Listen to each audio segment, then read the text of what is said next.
네, 시장에 대한 좀 더 자세한 분석은 이분과 함께하겠습니다. 지속가능연구소 한성환 소장님 모셨습니다. 어서 오세요. 안녕하세요. 예. 자, 소장님, 지난주에 네. 7월에 미국 고용 보고서가 발표됐지 않았습니까? 네네. 보도를 봤을 때는 컨센을 상회했다 이렇게 평가가 나오는데 네. 이제는 이 고용 보고서가 잘 나와야 좋은 건지 아니면 못 나와야 좋은 건지 종잡을 수가 없더라고요. 네. 이번에 보고서는 어떻게 봐야 맞는 걸까요? 네, 일단 7월 고용이 94만 3천 개가 나왔죠. 시장 기대치 중에 예상치 중에 가장 높았던 게 87만 개 정도였고, 그보다 좀 못한 것들도 있었고, 그러니까 꽤 많이 해서 훌쩍 뛰어넘어서 나온 상태고요.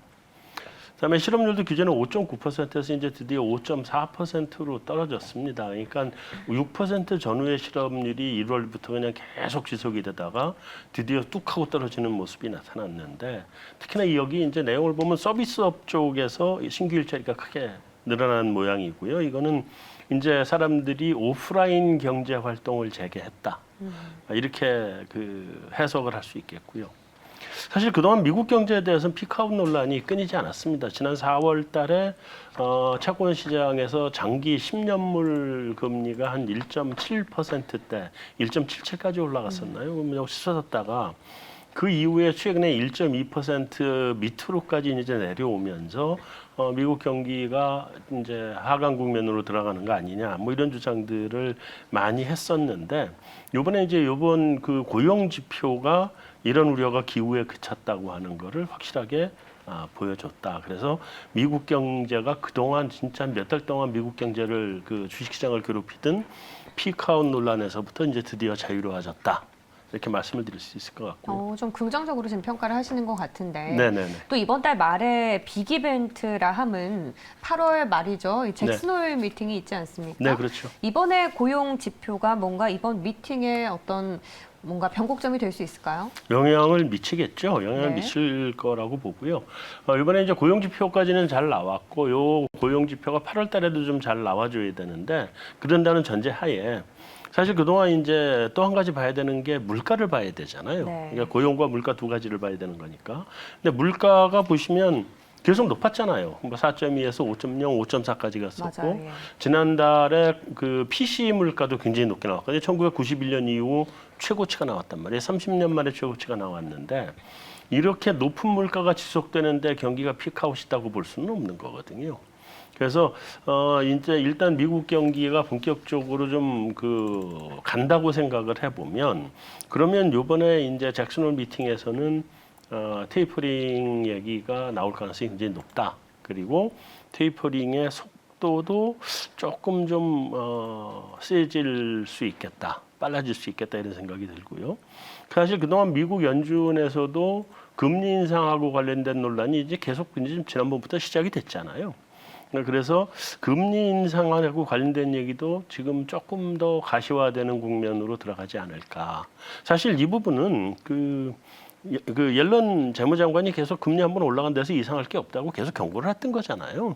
경고를 했던 거기 때문에 아무래도 이제 그 연준이 매파적인 포지션을 취하는 거는 지금 그런 방향으로 갈 것 같다는 생각이 들고요. 그래서 일단 그 이런 것들을 감안해 놓고 미국 이제 우리나라 주식 시장에 대해서 우리가 어떻게 대응을 할 거냐를 좀 생각을 해보면, 그렇죠. 오늘은 이제 미국이 뭐 긴축적으로 갈 것 같다 그러니까 이제 시장이 약세를 보이는데, 뭐 조금은 약세를 보일 겁니다. 옛날에 뭐 긴축 발작도 있었으니까 지금 그 정도 발작이 아니라도 뭐 조금 이제 어려움은 있을 텐데, 요게 지나고 나면 시장이 다시 이제 어떤 방향으로 갈 거냐 하는 건데, 이제부터는 금리가 상승 국면에 들어간다, 뭐 높은 고물가가 지속된다는 걸 생각을 해보시고, 그러면 실적을 내는 주식이죠. 이제부터 무조건 실적 내는 주식입니다. 그러니까 코스피든 코스닥이든 실적이 나와야 간다라고 생각을 하시고 그런 쪽으로 방향을 투자 전략을 방향을 짜셔야 될 때가 왔다 이렇게 생각이 됩니다. 정리를 좀 하자면 금리는 상승 구간 안에 접어들었고 네. 그런 저제하에서 국내 시장 안에서는 실적이 튼튼한 종목들을 선별적으로 투자하는 전략이 좀 더 유효하겠다라고 정리를 맞춰보겠습니다. 자, 이렇게 7월 고용 보고서 관련해서 다시 한 번 더 정리를 해드렸고요. 그리고 이어서는 탄소 중립 이슈도 좀 다뤄볼까요? 네네. 이 부분을 저희가 꼽은 이유는 사실 투자 포인트를 새롭게 좀 만들어 가면 네. 좀 더 시장은 항상 먼저 선반영이 되는 격이 있지 않습니까? 그렇죠, 그렇죠. 미리 좀 접근을 해보고 싶어서 정리를 해보려고 네. 하는데 최근에 정부가 2050, 2050 탄소 중립 시나리오를 공개를 했습니다. 네. 뭐 이산화탄소 배출량을 줄이기 위한 정책으로 어느 정도 가닥은 잡히는데 구체적으로 그렇죠. 어떤 내용입니까? 일단 뭐 2050년까지 우리 그러니까 이산화탄소 배출량을 제로로 만들겠다고 하는 게 이제 기본이고요.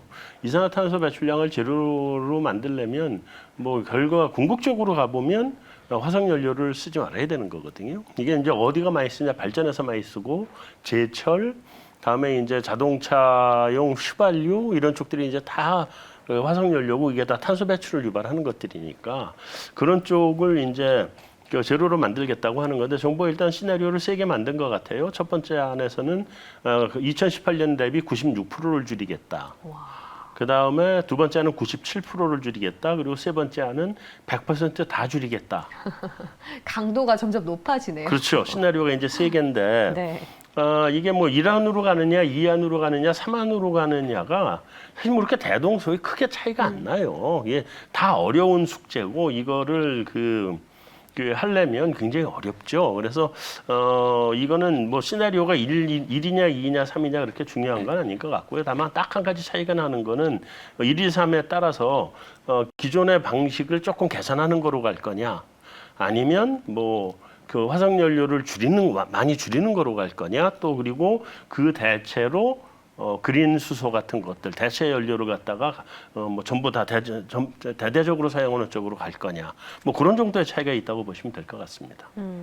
그러면 이렇게 해서 어쨌든 1, 2, 3안 안에서 우리가 탄소 중립을 실현하게 됐을 때 네. 뭐 이미 실현하고 있는 국가들도 꽤나 많지 않습니까? 그렇죠. 네. 그런데 이게 이제 우리 경제에 미치는 어떤 효과나 네. 어떤 실효성에 대해서는 어떻게 보십니까? 일단 탄소 중립을 실현할 때 이게 이제 뭐 플러스도 있고 마이너스도 있죠. 네. 그리고 이게 이제 실현 가능성이 있느냐 없느냐, 실효성이 있느냐 없느냐를 따지는데 이건 실효성이 있느냐 없느냐 이런 문제가 아니라 이건 무조건 해야 되는 문제거든요. 그래서 아무리 어려워도 해내야 되는 거고 이걸 해내는 데 있어서는 전 세계가 다 공통으로 할 거다 이렇게 생각을 하셔야 되고요. 첫째. 두 번째는 자 그러면 이게 이제 어떤 경제적 효과가 나올 거냐인데 대체로 기존의 화석 연료하고 관련됐던 산업 분야는 원가 상승의 부담으로 보셔야 됩니다. 예. 무조건 원가 상승이죠. 그리고 이거를 갖다가 화석 연료를 줄이기 위해서 새롭게 나타나는 산업 분야, 예를 들면 수소 같은 분야죠. 그렇죠. 이런 분야들은 새롭게 성장할 수 있는 기회다. 이렇게 생각을 하시고, 그 다음에 이제 이게 전반적으로 새롭게 성장하는 산업이 있든 아니면 뭐 지는 산업이 있든 어쨌든 간에 우리 경제 전체의 원가 부담을 높이는 거는 사실이거든요. 근데 이것도 별 문제는 아닌 게 원가가 새로운 가격으로 올라가면 뭐 경제 체제가 자체가 새로운 체제로 자리를 잡아서 옮겨가는 거기 때문에 그래서 크게 걱정은 안 하셔도 될 것 같아요. 그리고 이게 뭐 비단 우리만 하는 문제가 아니라 전 세계적으로 다 하는 일이기 때문에 그거는 큰 문제가 없다. 다만 앞으로의 투자의 관점에서 보면 수소나 전기다. 무조건 수소하고 전기 관련되는 쪽이 고성장을 하게 될 거고 기존의 화석 연료를 쓰는 쪽은 성장성이 둔화되는 정도가 아니라 점점 저물어가는 산업이 될 수밖에 없다. 이렇게 보셔야 될 것 같습니다. 맞닥뜨려야 하는 현실이긴 하지만 네. 아무래도 우리가 이때까지 일궈온 산업 자체 기조를 바꾸는 거기 때문에 네네. 원가적인 부담은 피할 수가 없겠다. 네. 다만 좀 더 나아가야 하는 미래에 좀 초점을 맞추면 좋을 것 같다라는 생각이 드는데 한편으로 또 우려의 목소리도 많습니다. 뭐 네. 물론 뺨도 먼저 맞으면 낫다는 뭐 이런 얘기도 있지만 현실적인 제약은 그럼 어떤 부분에서 찾을 수 있을까요? 지금 가장 큰 제약은요. 이게 네. 본질적인 문제인데 일단 우리가 화석 연료가 전체 에너지 중에 한 40% 50% 정도를 사용을 하거든요. 비중이 높죠. 굉장히 크죠. 예. 근데 이거를 2050년까지 제로로 만들겠다는 거잖아요. 거의 뭐 제로로 만드는 건데 그러면 이제 그만큼의 에너지를 어디서 찾아올 거냐거든요. 2050년까지는 에너지 사용량이 또 계속 늘어날 텐데 이걸 찾아와야 되는데 지금 그게 이제 신재생 에너지로는 그렇게 대량의 에너지를 구할 수는 없거든요.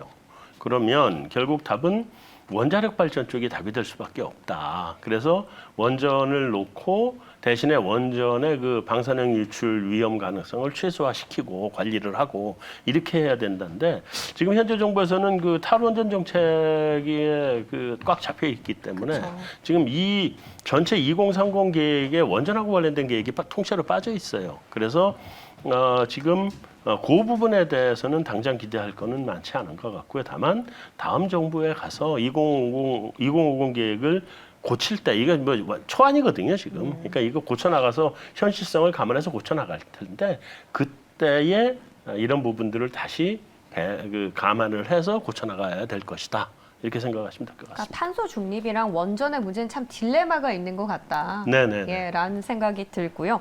근데 뭐 규제를 강화했을 때 아무래도 가장 임팩트가 큰 업계라 함은 철강 쪽이 아니겠습니까? 제일 크죠. 이쪽은 우리 투자자분들께서는 어떻게 접근을 해야 하는 게 더 효율적일까요? 일단 그 탄소 중립하고 관련해서 우리 철강업계는요, 이거는 다른 모든 조건이 똑같다고 전제하고, 네. 이거는 오히려 호재로 보는 게 맞습니다. 호재다. 네, 호재입니다. 왜냐하면 첫째는 철강에 대한 수요는 계속 늘어날 텐데, 근데 지금 고로를 새로 질 수 없잖아요. 탄소 중립 때문에. 그러면 앞으로 점점 수요가 공급보다 많아지는 세상으로 가게 될 거니까 기본적으로 호재라고 보시고, 여기에 대해서 우리가 우려하는 부분은 이 부분입니다. 어떤 부분을 우려하는 거냐면